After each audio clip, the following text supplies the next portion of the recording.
Тут зроблено заміну тепломереж, щоб потім не вертатися ще раз до двору.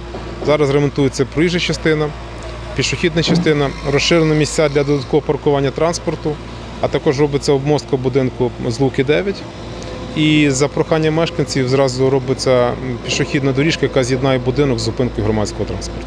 До слова, капітальний ремонт дворів у Тернополі триває також за адресами вулиця Чалдаєва, 1 та вулиця Довженка, 9. Також у місті продовжують ремонтувати сходи, що ведуть від вулиці Замкової до набережної Тернопільського ставу.